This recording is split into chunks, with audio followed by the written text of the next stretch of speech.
রুমার গল্পের আসরে তোমাকে জানাই আবারও স্বাগত। আজ যে ছোট গল্পটি পাঠ করছি তার নাম দুজনে দেখা। লিখেছেন সুচিত্রা ভট্টাচার্য। নিরাপত্তা রক্ষার বেড়া পেরোনোর পর বৈদ্যুতিন বোর্ডে চোখ পড়ল সুহাসের। কী কাণ্ড! দিল্লির ফ্লাইট আরও 2 ঘন্টা লেটে ছাড়বে। পলকে তিরিক্ষি হয়ে গেল মেজাজটা। টেলিফোনে তখন বলল 3:40 বদলে 4:40। সেই মতো হিসেব করে বেরোলো অফিস থেকে। এখন কিনা দেখাচ্ছে 6:40। কোনো মানে হয়? দিনকে দিন যাচ্ছে তাই হয়ে যাচ্ছে এয়ারলাইন্সগুলো। ভাড়া সস্তা করে যেন মাথা কিনে নিয়েছে।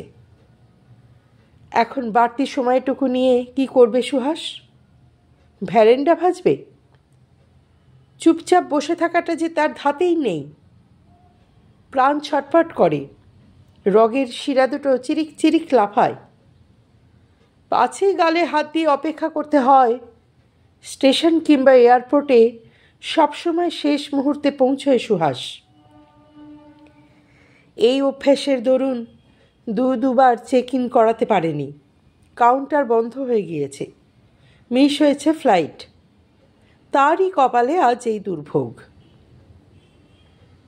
কিন্তু মাথা গরম করেও তো এখন লাভ নেই। হয়তো দুম করে চড়ে যাবে প্রেশার। ফের শুরু হবে সেই বিশ্রী মাইগ্রেনটা। বয়সটা তো ভালো নয়। এই মধ্য 40-এ মুঠো মুঠো ব্যথার বড়ি গেলায় তো নিষেধাজ্ঞাই জারি করেছে ডাক্তার। অগত্যা স্নায়ুকে নিয়ন্ত্রণে রেখে সুহাস লাউঞ্জের চেয়ারে বসল। চোখ রেখেছে টিভিতে। উফ, খেলা টেলা হলে নয় তাও কথা ছিল। নিদেন পক্ষে নাচা গানা চললেও তাকিয়ে থাকা যায়। কিন্তু কি দেখাচ্ছে এটা? বাঁদররা কিভাবে প্রেম করে, ঘর বাঁধে, বাচ্চা প্রতিপালনে এসে কতটা দায়িত্ব পালন করে। এই অখাদ্য বাঁদুরে প্রোগ্রাম গেলার চেয়ে বরং ল্যাপটপ খোলা ঢের ভালো। একেবারে শেষ মুহূর্তে মার্কেট সার্ভের রিপোর্টটা এলো। একবার চোখ বুলিয়ে নিলে হয়। গত কোয়ার্টারে তাদের 3টে প্রোডাক্টের বিক্রি কমেছে। লালওয়ানি কেজরিওয়ালরা কাল তো কৈফিয়ত চাইবেই। নিজের মতো করে একটা রিপোর্ট তৈরি রাখা দরকার। কোন এরিয়ায় কী ধরনের কাস্টমাররা ব্র্যান্ড বদলাচ্ছে সেই সম্পর্কে যদি হাইলাইট করা যায়। ফ্লাইটে যেতে যেতে কাজটায় হাত দেবে ভেবেছিল, কিন্তু এখন তো ফালতু অনেকটা সময় হাতে পড়ে। তার আগে একটু গলা ভিজিয়ে নেবে কি? উষ্ণ পানীয়। সুহাস ঘাড় ঘুরিয়ে তাকালো এদিক ওদিক। হ্যাঁ, ওই তো কফি শপ। উঠে দাঁড়ালো সুহাস। ট্রলি ব্যাগখানা নিয়ে যাবে কি যাবে না ভাবলো 1 সেকেন্ড। তারপর টানতে টানতে এগোচ্ছে। কয়েক পা গিয়েই জোর ঝাঁকুনি। কফি কর্নারে কে ওই পৃথুলা রমণী? তর্জনী উঠিয়ে দোকানদারের সঙ্গে কথা বলার ভঙ্গিটা সুহাসের ভীষণ ভীষণ চেনা। তুলিকা নাকি? হ্যাঁ, তুলিকাই তো। 16 বছর আগের সেই ছিপছিপে চেহারাটা নেই বটে, তবু শনাক্ত করতে অসুবিধা হয় না। পথঘাটের হেঁজি-পেজি পরিচিত তো নয়। সুহাসের এককালের বউ, পাক্কা 26 মাস যার সঙ্গে ঘর করেছিল সুহাস। তার আগে আরও 3 বছরের প্রেম পর্ব। অতএব আকারে তুলিকা যতই বদলাক, সুহাসের চোখ ভুল করবে কেন? কাছে গিয়ে ডাকবে নাকি? দোলাচলে পড়ে গেল সুহাস। মাঝে এতগুলো বছরে একবারও দেখা হয়নি। দোকানদারের সঙ্গে এখন বাকবিতণ্ডা চলছে তুলিকার। হঠাৎ সিনে এন্ট্রি নিলে কেমন দেখাবে ব্যাপারটা? বিরক্ত হবে তুলিকা? হতেও পারে। অপ্রস্তুত বোধ করবে? অসম্ভব নয়। ডিভোর্স হয়ে যাওয়া বরের সঙ্গে আকস্মিকভাবে দেখা হয়ে গেলে প্রাক্তন স্ত্রীর কী প্রতিক্রিয়া ঘটবে তা কি সুহাসের পক্ষে নিখুঁত অনুমান করা সম্ভব? হয়তো অর্ধপরিচিতর ভান করে কেজো সুরে দু একটা কথা বলে এড়িয়েই গেল সুহাসকে। ব্যাপারটা তো সুহাসের পক্ষে বেশ অপমানকর, নয় কি? তেমনটা ঘটার চেয়ে আদৌ দর্শন না দেওয়াই তো শ্রেয়।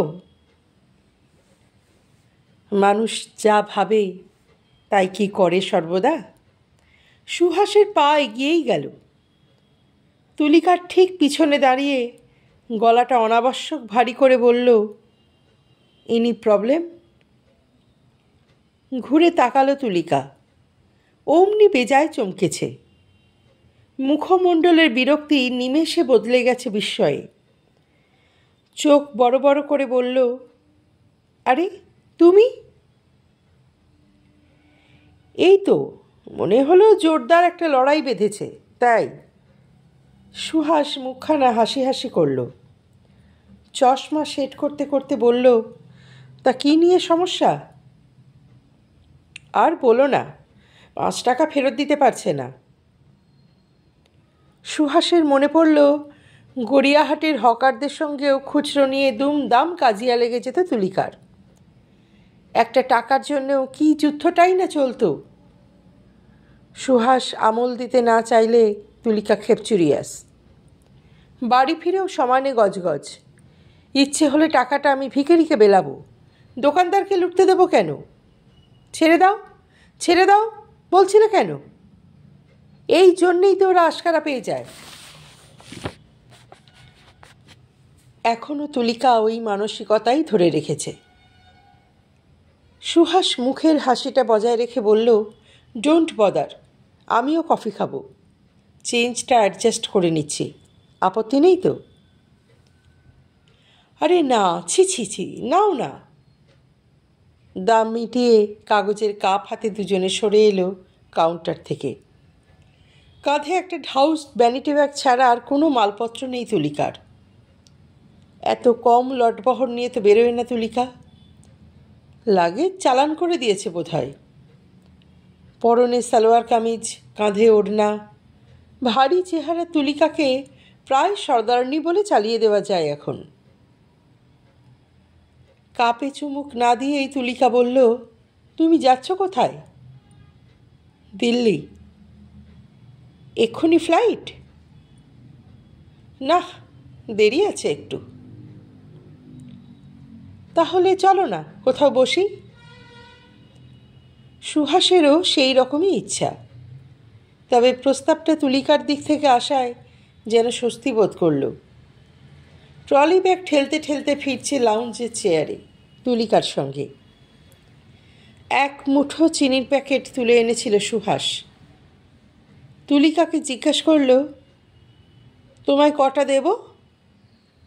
দুদিকে মাথা নাড়ল তুলিকা। একটাও না। সে কি, তুমি তো কফিতে গাদা গাদা চিনি খেতে। ছেড়ে দিয়েছি। কেন? সুহাস মুচকি হেসে বলল, স্লিম হওয়ার চেষ্টা? না, সুগার ধরেছে। ও। আলটাপকা রসিকতার জন্য সুহাস পলকে সংকুচিত। সামান্য উদ্বেগ ফুটিয়ে বলল, কবে থেকে? বছর 4। বাবা মা দুজনেই তো ডায়াবেটিক, আমি আর ছাড় পাই কী করে? তুলিকার আক্ষেপোক্তিটা কানে বাজল সুহাসের। ওই বাবা মার উদাহরণ দিয়েই না একসময় তুলিকাকে বেশি মিষ্টি খেতে বারণ করত সুহাস। তুলিকা অবশ্য পাত্তাই দিত না। সুহাসের কথাকে আমল না দেওয়াই তুলিকার স্বভাব ছিল যে। এখন তো বেশ দিব্যি ভবিতব্য বলে মেনে নিয়েছে। সাধে কি বলে, মানুষ পরিস্থিতির দাস। সুহাস নিজেও তো কত কি ছেড়েছে। রক্তচাপ আর কোলেস্টেরল বিপদ ঘণ্টা বাজানোর পর বছরে আর কদিনই বা রেওয়াজি খাসির মাংস খায়। ডাক্তারের ধমকের চোটে সিগারেটটা পর্যন্ত পরিত্যাগ করল। অথচ একসময় ধূমপানের কুফল নিয়ে বৃথাই কত লেকচার ঝেড়েছে তুলিকা। নেশাটা এখন নেই শুনলে তুলিকাও হয়তো ভিড়মি খাবে। সুহাস অবশ্য প্রসঙ্গটা তুলল না, গলা নামিয়ে বলল, তোমার বাবা তো শুনেছিলাম। হ্যাঁ, চলে গেছে, প্রায় 7 বছর হলো। ওই সুগার থেকেই স্ট্রোক। তুলিকা একটু চুপ, তারপর কফিতে চুমুক দিয়ে বলল, মা কিন্তু এখনও ডায়াবেটিস নিয়েও মোটামুটি ফিট। কদিন আগেই তো আমাদের বেঙ্গালুরুর বাড়িতে একা একা ঘুরে এলো। তোমরা কি বেঙ্গালুরুতেই সেটেল করে গেলে? বলতে পারো, 11-12 বছর তো হলো। ফ্ল্যাট ট্যাটও কিনে ফেলেছি। ওখানেই একরকম শিকড় গজিয়ে গেছে। কলকাতাকে মিস করো না? আমারও তো নস্টালজিয়া ফিয়া নেই, শুধু পুজোর দিনগুলোতে যায় একটু। আর মা, তাছাড়া হিমাদ্রিরও কলকাতার ওপর তেমন টান নেই। যে পোস্টে উঠে গেছে ওর পক্ষে আর কলকাতা ব্যাক করা সম্ভবও নয়। আমার শ্বশুর শাশুড়ি এখন বেঙ্গালুরুতে চলে এসেছেন পার্মানেন্টলি। ও, তাহলে তো ঠিকই আছে। সুহাস চুপ করে গেল। বুঝিবা মনে মনে একটু পড়তে চাইল তুলিকাকে। হিমাদ্রি নামের তুলিকার বরটি যে এখন উচ্চপদে আসীন, সেটাই কি কায়দা করে শোনাতে চাইল তুলিকা? বেঙ্গালুরুতে কম্পিউটারের বারবারন্ত। ভদ্রলোক কি ওই লাইনেই আছে? সুহাসও এমন কিছু নিচু পোস্টে চাকরি করে না। একটা সর্বভারতীয় কোম্পানির এরিয়া মার্কেটিং ম্যানেজার। ওই হিমাদ্রি নামের লোকটা কি তার চেয়ে বেশি মাইনে পায়? হতেও পারে। যা মুড়িমুড়কির মতো স্যালারি দেয় সফটওয়্যার কোম্পানিগুলো, সেদিক দিয়ে দেখলে সুভাষকে ডিভোর্স করে বোধহয় লাভই হয়েছে তুলিকার। এদিকে মধুরিমার চক্করে পড়ে সুহাস তো কলকাতায় গেঁথেই গেল। গুরগাঁওয়ের অফারটা যদি নিয়ে নিত, তাহলে আর একটু উঁচু থেকে উঠত না সুহাস? প্রস্তাবটা শুনে মধুরিমা এমন গোমরা হয়ে গেল, সুহাস আর এগোতেই পারল না। তবে একটা কথা, শ্বশুর শাশুড়িকে নিয়েই থাকতে হচ্ছে মধুরিমাকে, আর শ্বশুর শাশুড়িকে নিয়েই থাকতে হচ্ছে তুলিকাকেও। অথচ সুহাসকে তার বাবা মায়ের কাছ থেকে ভাগিয়ে এনেছিল স্রেফ একটাই কারণ, শ্বশুর শাশুড়ি নিয়ে বাস করা তার পক্ষে নাকি সম্ভব নয়। তাহলে এখনও নিশ্চয়ই শ্বশুর শাশুড়িকে খুব প্রসন্ন চিত্তে গিলছে না তুলিকা? তুলিকার কাল্পনিক অস্বাচ্ছন্দ্যের কথা ভেবে বুঝি ঈষৎ প্রফুল্ল বোধ করল সুহাস। অল্প অল্প হিংসে জাগছিল হিমাদ্রির ওপর, সেটুকুও আর নেই। দুজনেরই কফি শেষ। কাপ দুখানা ওয়েস্টবিনে ফেলে ফের এসে বসেছে তুলিকার পাশে। আলগাভাবে প্রশ্ন ছড়ল, এখন কি মায়ের কাছেই এসেছিলে? ঠিক তা নয়, রূপাইয়ের বিয়ে ছিল। তুলিকা চোখ ঘোরালো। রূপাই কে বুঝতে পারছো তো? দাদার মেয়ে। ও মা, সে তো এইটুকুনি ছিল, চকলেট না নিয়ে গেলে কেঁদে গড়াগড়ি দিত। মাঝে অনেকগুলো বছর কেটে গেছে মশাই। ভারী সহজ সুরে তুলিকা বলল, গত বছর রূপাই এমএ পাশ করেছে। বিয়েটা অবশ্য একটু তাড়াতাড়িই হলো। পাত্রপক্ষ এমন উঠে পড়ে লাগলো, দাদাও দেখলো আর দেরি করে কি হবে। তুলিকার অনাড়ষ্ট আলাপচারিতা সুহাসেরও বুঝি মনের আর ভেঙে দিচ্ছিল। স্বাভাবিক স্বরেই বলল, তুমি কি একাই এসেছিলে? ওমা, তা হয় নাকি? রূপাইয়ের বিয়ে বলে কথা। বাকি সবাই আগে ফিরে গেছে বুঝি? উপায় কি, অফিস স্কুল আছে না? আমি তো একমাত্র বেকার মানুষ। বাড়তি কয়েকটা দিন রয়ে গেলাম। তুমি এখন হাউসওয়াইফ? সুহাসের গলায় বিস্ময় উপচে পড়ল। চাকরি বাকরি করছো না? স্কুলে পড়াচ্ছিলাম, প্রথম বাচ্চাটা হওয়ার পরেও চালিয়ে যাচ্ছিলাম। সেকেন্ড ইস্যুটা হওয়ার পর আর কন্টিনিউ করতে পারলাম না। চকিতে স্মৃতি দুলে গেল সুহাসের। কলকাতাতেও স্কুলেই পড়াতো তুলিকা। চাকরির ব্যাপারে ততটাই অবসেসড ছিল তুলিকা যতটা দ্বিধা ছিল সন্তান ধারণে। হয়তোবা এক ধরনের চোরা আতঙ্কে ভুগত। একবার পিরিয়ড হতে কদিন দেরি হয়েছিল, অমনি তুলিকার মুখ হাঁড়ি। তর্জনী উঁচিয়ে সুহাসকে বলেছিল, বারবার বলি প্রোটেকশন নাও, তুমি শুনতেই চাও না, ইচ্ছে করে আমায় ফাঁসিয়ে দিলে। যখন বোঝা গেল ধোঁয়ার পিছনে আগুন নেই, তখন তার কি স্বস্তি। কথাগুলো কি মনে আছে তুলিকার? সুহাস অস্ফুটে বলল, তোমার দুটো বাচ্চা? হ্যাঁ, ছেলে 10, মেয়ে 7। দুটোই যা বিচ্ছু হয়েছে বাপস। নেহাত শ্বশুর শাশুড়ি ওখানে আছেন, নইলে আমাকেও আগে তুলপিতালপা গোটাতে হতো। বলতে বলতে হঠাৎ থমকালো তুলিকা। চোখ সরু করে বলল, তুমি আমার কোনো খবরই রাখো না, তাই না? না মানে। সুহাস সামান্য অপ্রতিভ বোধ করল। সঙ্গে সঙ্গে এও মনে হলো, প্রাক্তন স্ত্রীর বেশি খোঁজ রাখাটা কি শোভন? তবু আমতা আমতা করে বলল, না না, কাজকর্মে ব্যস্ত থাকি, তুমিও তো এখন এই শহরে নেই, তাই জানতে পারি না। আমি কিন্তু সব জানি, এভরিথিং। কি কি জানো? এই যেমন ধরো, তুমি আর জেমসন ইন্ডিয়ায় নেই, ব্ল্যাক বক্সে জয়েন করেছ। মধুরিমাকে তুমি চুপি চুপি রেজিস্ট্রি করেছিলে, পরে বন্ধুবান্ধবদের খাইয়েছ। মধুরিমা নিউজ মিডিয়ায় চাকরি করত, ছেড়ে এখন ভিজুয়াল মিডিয়ায় ঢুকেছে। সেলিমপুরের ফ্ল্যাটখানা বেচে দিয়ে তোমরা এখন যোধপুর পার্কে উঠে গেছো। তোমাদের একটাই মেয়ে, নাম নিপবিথি। মধুরিমাই পছন্দ করে নামটা রেখেছে। বাচ্চা হওয়ার আগে মধুরিমার অনেক কমপ্লিকেশন দেখা দিয়েছিল।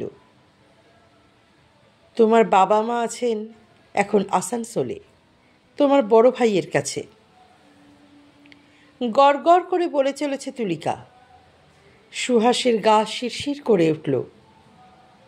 যার অস্তিত্বই সে মন থেকে মুছে ফেলেছিল, অবরে সবরেও যার স্মৃতি উঁকি দেয় কিনা সন্দেহ, অলক্ষ্যে সে তার উপর নজর রেখে চলেছে।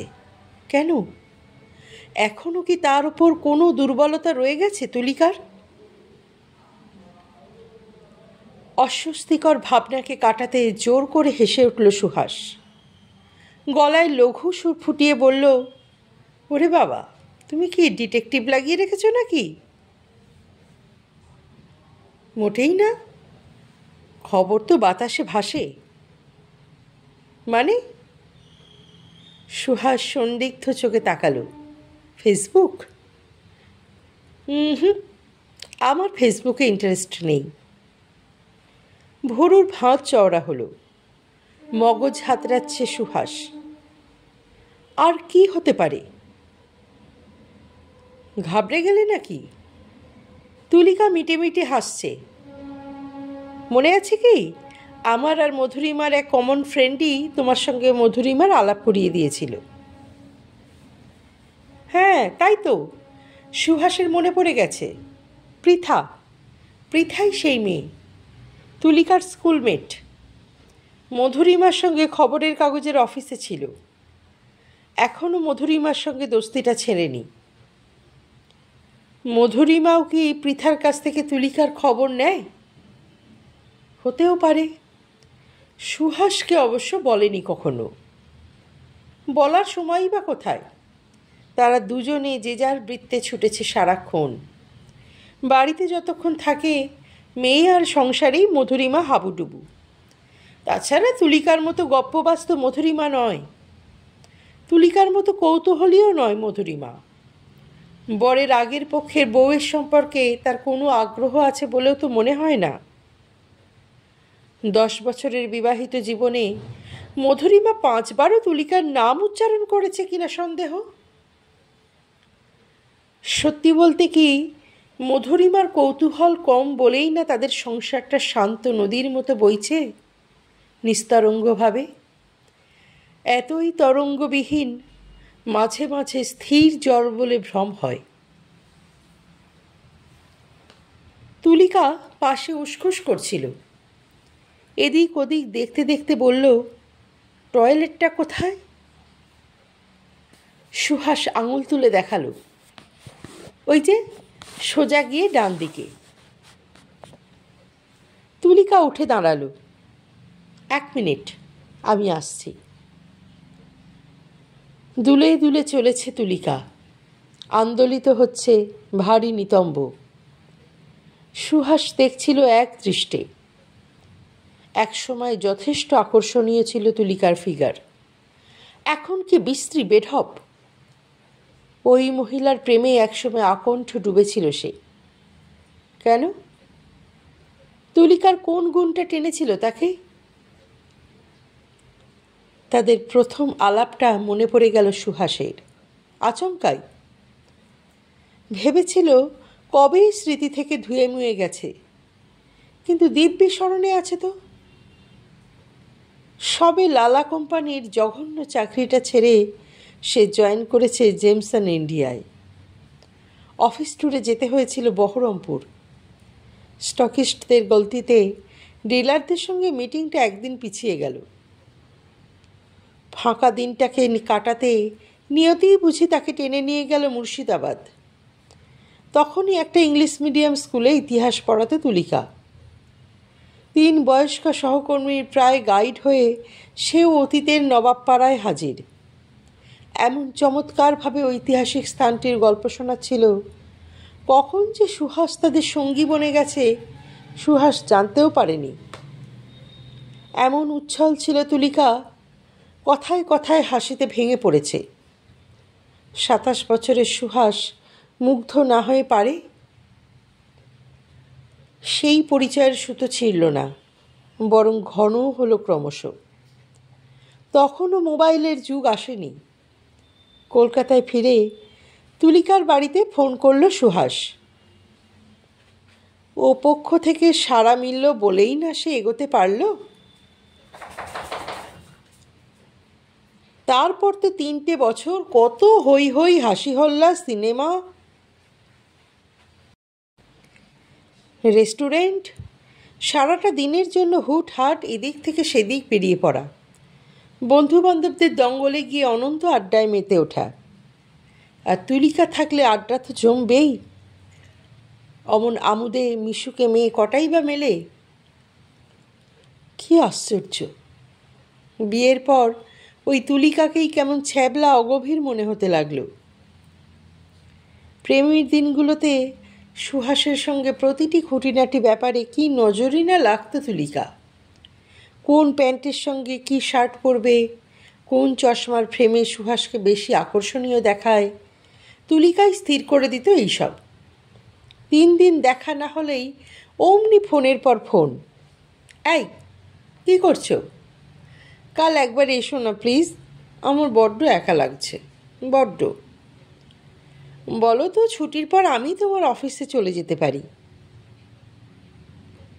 শুনে তখন মনটা থই থই, কানে যেন জলতরঙ্গ বাজছে।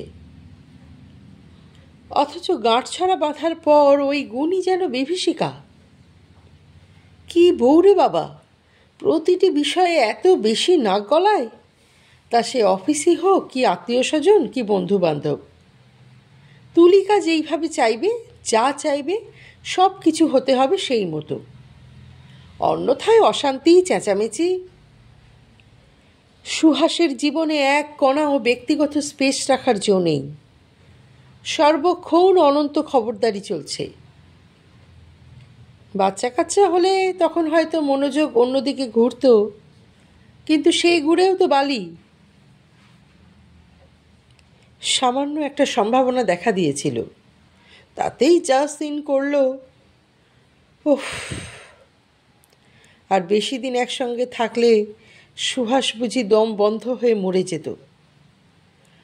ভাগ্যিস ওই সংকটকালে মধুরিমা এসেছিল। হ্যাঁ, মধুরিমার স্বভাব একেবারে আলাদা, অনেক বেশি অন্তর্মুখী। সুহাসের গণ্ডির মধ্যে কখনো ঢোকে না। কথাবার্তা, হাসি, দুঃখ সবই তার মাপাজোপা, অদৃশ্য এক তারে বাঁধা। মধুরিমার সঙ্গে কি সুহাস ভালো আছে? সংসারটাকে বড় বেশি নিষ্প্রাণ লাগে নাকি এক এক সময়? মনে হয় নাকি তারা দুজনে দুখানা রোবট হয়ে বাস করছে পাশাপাশি? সুহাস তাহলে ঠিক কী চায়? তুলিকা আর মধুরিমা দুজনে কি তাকে দুইভাবে পীড়ন করছে? নাকি সুহাসের মানসিক গঠনটাই এমন, কোনো অবস্থাতেই সে সন্তুষ্ট নয়, আর এই অতৃপ্তির জন্যে সে শুধু অন্যদের দায়ী করে, নিজেকে আয়নার মুখোমুখি দাঁড় করানোটা তার ধাতে নেই। ভাবনাটা ছিঁড়ে গেল। টয়লেট ঘুরে ফিরেছে তুলিকা। নিজেকে চেয়ারে স্থাপন করতে করতে বলল, দিল্লিতে কি তুমি অফিসের কাজে যাচ্ছ? সুহাস ঘাড় নাড়ল। কাল মিটিং আছে। কটায় তোমার ফ্লাইট? 6:40। ওরে বাবা, সবে তো এখন 4:45। এখনও প্রায় 2 ঘন্টা। তা সাত সকালে এসে বসে আছো যে বড়? সুহাস মনে মনে বলল, বোধহয় তোমার সঙ্গে মোলাকাত হওয়ার জন্যে। মুখে জবাব না দিয়ে একটু হাসল শুধু। তুলিকা মজা করার সুরে বলল, মধুরিমার পাল্লায় পড়ে একটা পরিবর্তন তোমার হয়েছে। ওই লেট লতিফপনাটা ঘুচেছে, আগে আগে এসে বসে আছো। সুহাস এবারেও বলতে পারল না সে লেট লতিফ না ব্যস্ত বাগিস, তা নিয়ে মধুরিমার কোনো তাপ উত্তাপ নেই। এবারেও শুধু অল্প হাসল সুহাস। তুলিকার প্রশ্নের শেষ নেই। ফের জিজ্ঞেস করল, দিল্লিতে উঠছ কোথায়? হোটেলে, নাকি তোমার সেই মামাতো ভাইয়ের বাড়ি? তোমার তাকে মনে আছে? থাকবে না? কি দারুণ একটা ঢাকাই জামদানি প্রেজেন্ট করেছিল। ধন্য বটে স্মৃতি। কত তুচ্ছ কারণের অনুষঙ্গে কত কি যে মগজের ভাণ্ডারে জমিয়ে রাখে মানুষ। জিজ্ঞেস করলেই হয়তো তুলিকা ঝট করে বলে দেবে বিয়ের অ্যানিভার্সারিতে সুহাস তাকে কী গিফট করেছিল। বোধহয় দামি ঘড়িটড়ি গোছের কিছু দিয়েছিল, শাড়িও হতে পারে। সুহাসের ঠিকঠাক মনে নেই। সম্ভবত মনে রাখতে চায়নি বলেই বাতিল হয়ে গেছে স্মৃতি থেকে। পলকের জন্য সুহাসের মনে হলো তাদের 26 মাসের বিবাহিত জীবনটা কি নিখুঁতভাবে মনে আছে তুলিকার, তিক্ততা মাধুর্য সমেত, নাকি অপছন্দের অংশগুলো ঝেড়ে ফেলেছে মগজ। অস্বস্তিকর চিন্তাটাকে মনে আর বাড়তে দিল না সুহাস। আলগাভাবে বলল, না, কারো বাড়িটারই যাব না, অফিসের গেস্ট হাউসে থাকব। সেটা কোথায়? এয়ারপোর্টের কাছে? খুব দূরে নয়, বেরিয়ে বড়জোর মিনিট 40 লাগবে। ড্রিঙ্ক কি এখনো আগের মতোই করো, না বেড়েছে? ওই আর কি, খাই না। মধুরিমা বুঝি তোমায় স্বাধীনতা দিয়ে রেখেছে? অন্তত তোমার মতো ট্যাবু নেই। বলতে গিয়েও সুহাস গিলে নিল। অল্প সময়ের জন্যই তো দেখা হয়েছে, অপ্রিয় প্রসঙ্গ না তোলাই তো ভালো। মদের ব্যাপারে অত্যন্ত শুচিবাই ছিল তুলিকার।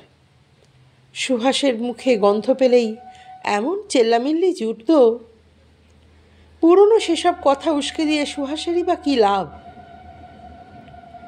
মৃদু হেসে উত্তরটা এড়িয়ে গেল সুহাস। ঘড়িটা একবার দেখে নিয়ে পাল্টা প্রশ্ন চলল, তোমার ফ্লাইট কটায়? 6:10। এবার বোধহয় বোর্ডিং শুরু হবে। ধুত, 6:45 আগে গেটই খুলবে না। সুহাস হালকা সুরে বলল, তুমি কিন্তু একই রকম আছো। যেমন? ট্রেন ছাড়া 2 ঘন্টা আগে স্টেশনে হাজির হতে হবে, যদি পথে জ্যাম হয়, যদি হাওড়া ব্রিজ ভেঙে পড়ে, যদি ফেরি সার্ভিসও বন্ধ হয়ে যায়। সুহাস হাসছে। এয়ারপোর্টে আজ কখন এসেছো? আমি বাপু একা যাচ্ছি, সঙ্গে দুখানা সুটকেস। কেন রিস্ক নেব? 4টের মধ্যে ঢুকে গেছি। পারো বটে, চিরকালের টেনশন পাবলিক। মানুষের অভ্যাস কি সহজে বদলায়? তুলিকা যেন একটু বাঁকা হাসল। মধুরিমাকে রেজিস্ট্রির দিনেও তুমি নিশ্চয়ই দেরিতে গিয়ে পৌঁছেছিলে? প্রত্যক্ষ খোঁচা। ফের স্মরণ করিয়ে দিল সুহাসের বদ অভ্যেসটাকে। তুলিকার বেলায় সুহাস রেজিস্ট্রি অফিসে পৌঁছতে 8 ঘন্টা দেরি করেছিল। সেই ক্ষোভ তুলিকা এখনও পুষে রেখেছে। ঝগড়াঝাটির মুহূর্তে কতবার যে ছুঁড়েছে ওই তীরটা। আজ অবশ্য বিদ্রুপটা সেইভাবে গায়ে মাখল না সুহাস। ঠাট্টার সুরেই একটা পাল্টা স্বর হানতে যাচ্ছিল। তুলিকার ব্যাগে তখনই সুরেলা ধ্বনি। তাড়াতাড়ি চেন খুলে তুলিকা বার করল মোবাইল ফোন। মনিটরে চোখ পড়তেই হাসিতে ভরেই গেছে মুখখানা। ফোন কানে চাপতে চাপতে সুহাসকে বলল, হিমাদ্রি, অফিসে একটু ফাঁক পেয়েছে কি অমনি? ব্যাস, তুলিকা ডুবে গেছে কথায়। কলকল করে চলছে তো চলছেই, চলছে তো চলছেই। প্রাণপণে অন্যমনস্ক থাকার চেষ্টা করল সুহাস। চোখ ঘুরছে দোকানপাটে, প্রতীক্ষারত প্যাসেঞ্জারে, তবু টুকরো টাকরা সংলাপ এসেই যায় কানে। কতবার যে তুলিকার স্বর উঠল নামল, কত বিভঙ্গে যে চলেছে আলাপচারিতা। অবশেষে থেমেছে ফোনালাপ। মোবাইল ফের ব্যাগে রাখতে রাখতে পুলকিত মুখে তুলিকা বলল, পারেও বটে, এক্ষুনি অফিস থেকে বেরিয়ে পড়েছে। যত বলি আমার ফ্লাইট নামতে নামতে সেই 8টা। আরও একটু দেরি হবে। সুহাস বলে ফেলল, 8:30 ধরে রাখো। তাহলেই বোঝো, এত আগে রওনা দেওয়ার কোনো মানে হয়? বলে এয়ারপোর্ট এতটা দূরে, সন্ধেবেলা গাড়ি ঘোড়া বড্ড বেশি থাকে, ওদিকে তুমি তো লাগেজ নিয়ে দাঁড়িয়ে থাকবে। সুহাস মনে মনে বলল, আদিক্ষেতা। মুখে বলল, ভদ্রলোক খুব কেয়ারিং তো। ভীষণ। মাঝে মাঝে এমন করে যে আমি লজ্জায় পড়ে যাই। এই তো বাড়িতে বসে মোটা হয়ে যাচ্ছি বলে আমায় জিমে পাঠানোর জন্য খেপে উঠেছে। এখন বলল বন্দোবস্তও নাকি করে ফেলেছে। সুহাসকে এইসব শোনানো কি তুলিকার কাছে খুব জরুরি? ইচ্ছে করে শোনাচ্ছে, বিশেষ ধরনের মজা পাচ্ছে কি? এমন সরলভাবে বলছে, বিরক্তি প্রকাশ করাও কঠিন। গলায় একটা সরল ভাব বজায় রেখে সুহাস বলল, ভালোই তো, তোমার বর যখন তোমায় রোগা দেখতে চায়। বকো না তো, এই বয়সে ওসব আর পোষায় নাকি? তুলিকা চোখ ঘোরালো। বাবুর আবার আবদার কত, বলে কাল বাদে পরশু থেকে নাকি যেতেই হবে। আমি সাফ বলে দিয়েছি, গিয়ে আমি আগে 1 সপ্তাহ জিরোবো, তারপর ওসব দেখা যাবে। তুলিকার উচ্ছ্বাসটা কিছুতেই গিলতে পারছিল না সুহাস। অস্ফুটে উচ্চারণ করল, ও।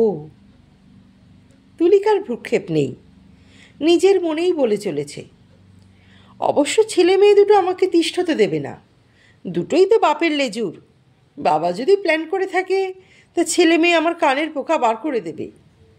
মোটা হয়ে কী যে ঝঞ্ঝাটে পড়লাম। মুখে ঝামেলার কথা বলছে বটে, কিন্তু হাবে ভাবে সেরকম কোনো লক্ষণই নেই, বরং একটা গদগদে ভঙ্গি। বহুক্ষণ ধরেই প্রশ্নটা আটকে ছিল সুহাসের ষড়যন্ত্রে। এবার মুখ ফসকে বেরিয়েই গেল, এবার তাহলে তুমি খুব সুখী হয়েছ, তাই না তুলিকা? একটু যেন থমকালো তুলিকাও, তারপর সুহাসের চোখে চোখ রেখে বলল, যদি কিছু মাইন্ড না করো একটা কথা বলবো? কি?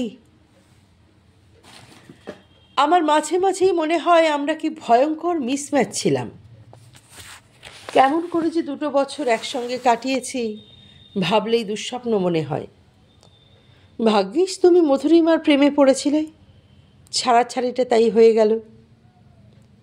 তখন মধুরিমার ওপর খুব রাগ হয়েছিল, এখন ওকে মনে মনে ধন্যবাদ দিই। মধুরিমা আমাদের দুজনকেই বাঁচিয়ে দিয়েছে, কি বলো? সুহাসের স্বর ফুটছিল না, কোনো ক্রমে ঢোক গিলে বলল, হ্যাঁ বটেই তো। তুমি আর মধুরিমাও নিশ্চয়ই খুব সুখী। সে নিশ্চয়ই আমার মতন তোমাকে জ্বালায় না, তোমায় একটা ফুটফুটে মেয়ে দিয়েছে। কি জবাব শুনতে চায় তুলিকা? কেন তুলিকার চোখ দুটো জলজল করছে? ও চোখে তো খুশি নেই, বরং একটা চোরা ঈর্ষায় উঁকি দিচ্ছে যেন। সুহাস হঠাৎই হো হো করে হেসে উঠল। আরে সে আর বলতে, possibly we are the happiest couple in the world. আমরা দুজনে দুজনকে এমনভাবে ফিল করতে পারি। বাহ বাহ, খুব ভালো। এক চিলতে হাসি ঠোঁটে ধরে রেখেছে তুলিকা, কিন্তু তার মুখমণ্ডলে আর দীপ্তি নেই, একটু যেন অভিমানও সহসা। ব্যাগ থেকে মোবাইলখানা বার করল, ঢুকিয়ে দিল পর মুহূর্তে। সুহাসের পাশে বসে আছে তুলিকা, বসেই আছে।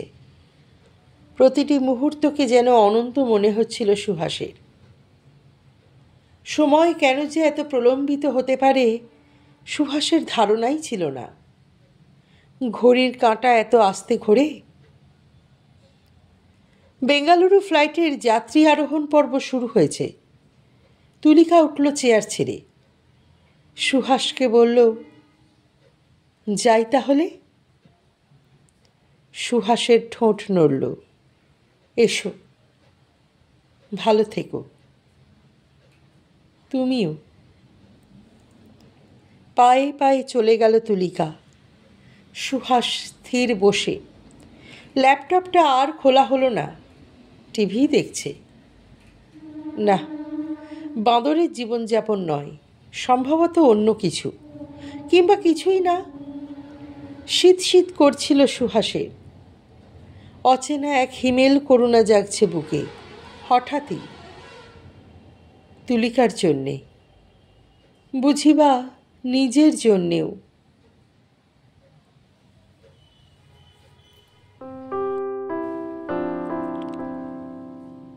আজকের গল্পটি কেমন লাগলো, তোমার মূল্যবান মতামত অবশ্যই কমেন্ট বক্সে লিখে জানিও।